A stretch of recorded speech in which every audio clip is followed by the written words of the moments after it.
Il y a un an, 10 000 km² sont partis en fumée en Amazonie brésilienne, soit l'équivalent des Landes. Aujourd'hui, la forêt brûle encore. En juin, plus de 2000 foyers ont été recensés par l'Institut national de recherche spatiale, soit le pire total depuis 13 ans. Selon les experts, ces incendies sont essentiellement dus à la déforestation. So in the Amazon, we have had a drastic reduction in deforestation from 2004 to 2012, mostly due to the creation of protected areas and also law enforcement.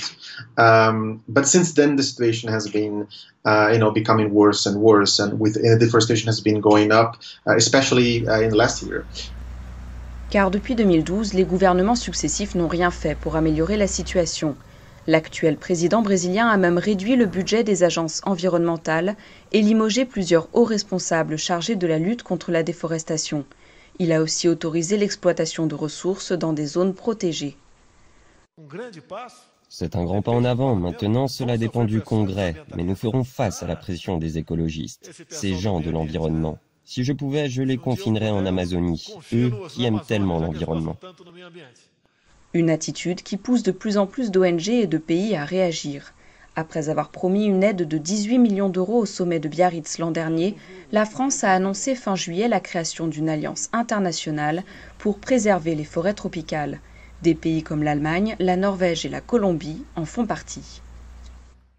Cette alliance vise à mieux prévenir les risques, mais aussi à répondre aux urgences et à améliorer le dialogue entre les pays. Pour cela, nous avons présenté aux Nations Unies une charte ouverte à tous les États et la France a engagé un budget de 100 millions d'euros. Mais le Brésil n'a rien signé et le texte n'a aucune valeur coercitive. Il permettra surtout au pays de faire bonne image au prochain sommet climat. Car le Brésil n'est pas le seul État responsable.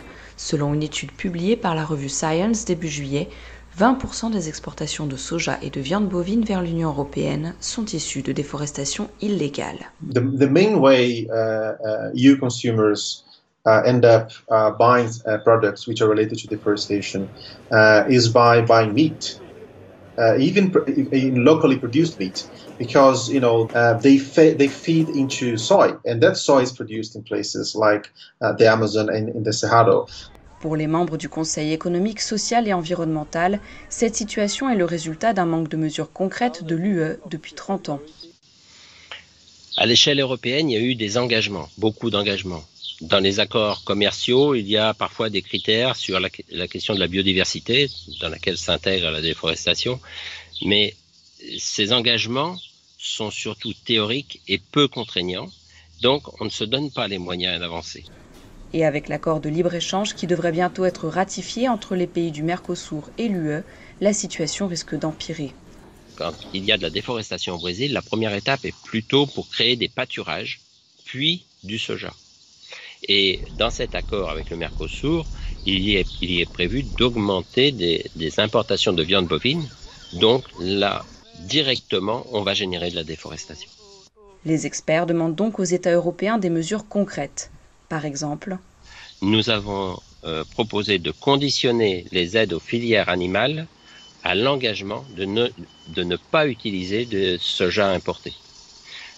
Ça ne veut pas dire qu'on interdit du jour au lendemain l'importation de soja, parce que les gens sont engagés à produire dans un certain système, mais que désormais, on n'aidera plus l'investissement qui générera de l'importation de soja, parce que quand on investit pour 20 ans. Et de fait, on engage une stratégie qui sera néfaste à la forêt pour 20 ans. Et la forêt amazonienne n'est pas la seule à être dévastée. Le Ghana, l'Indonésie et la Russie coupent massivement aussi pour produire du bois, du pétrole, de l'huile de palme ou du cacao. Ces déforestations ont des conséquences dramatiques pour l'environnement et pour les peuples autochtones qui voient leur habitat réduit en cendres.